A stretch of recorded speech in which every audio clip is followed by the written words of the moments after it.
Bonjour, aujourd'hui donc on va parler d'un test qu'on réalise assez souvent au laboratoire. C'est le test à l'antiglobuline ou encore test de Coombs. Comme vous le savez déjà, on a deux variantes.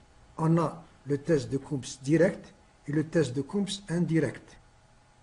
Pour le test de Coombs direct, ce dernier est utilisé pour la mise en évidence de la fixation in vivo d'immunoglobulines ou de compléments sur les hématies. Ce test est effectué pour le diagnostic de la maladie hémolytique du nouveau-né, MHNN, ou encore les anémies hémolytiques auto-immunes. Pour ce qui est de la procédure, il faut prélever 5 ml de sang sur tube straté. Centrifuger le sang, total à 3000 tours minute pendant 5 minutes, éliminer le plasma et laver les hématies 6 fois avec de l'eau physiologique. Après quoi, préparer une suspension d'hématies à 5% dans l'eau physiologique. Dans un tube à hémolyse, déposer 2 gouttes de la suspension d'hématies auquel vous ajoutez une goutte d'antiglobuline. Mélangez et centrifuger pendant 1 minute à 1000 tours minute.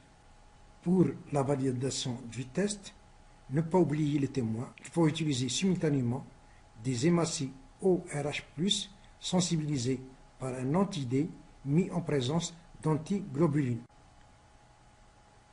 Pour une réaction positive, il y a formation d'agrégats dus au pont formé par l'antiglobuline fixé aux anticorps humains. La lecture des résultats consiste à observer l'agglutination en décollant doucement la pastille d'hématies au fond du tube.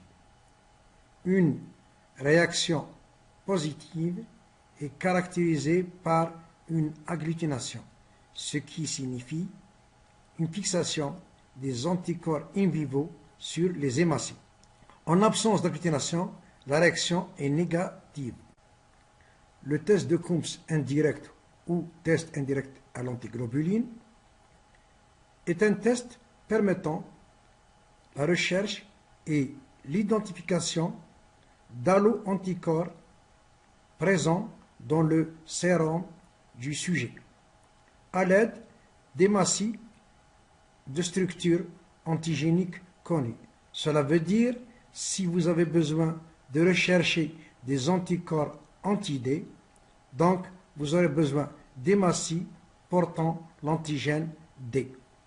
Ce test est utilisé pour la recherche des agglutinines irrégulières ou encore le phénotypage. Pour ce qui est de la procédure, il faut prélever 5 ml de sang sur tube sec, récupérer le sérum par centrifugation du sang analysé à une vitesse de 3000 tours minute pendant 5 minutes.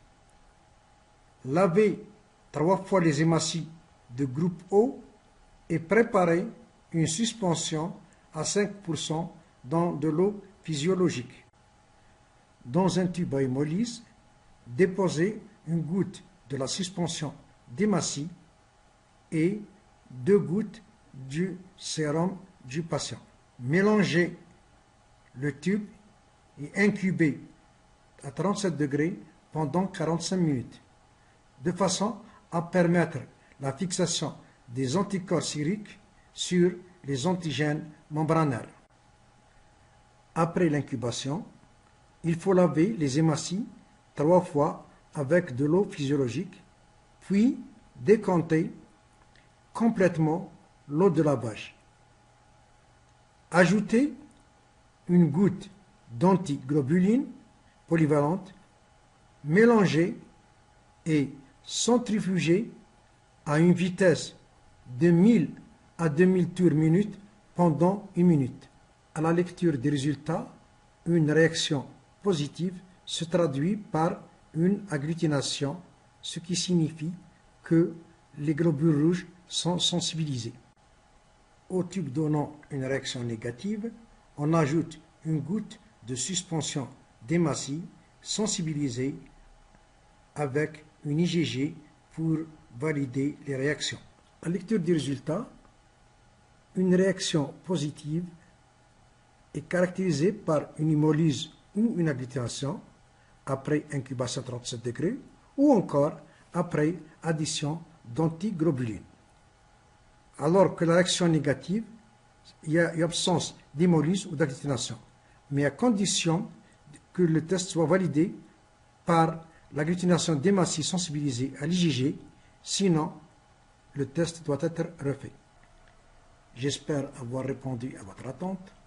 Merci pour votre attention et à la prochaine, Inch'Allah.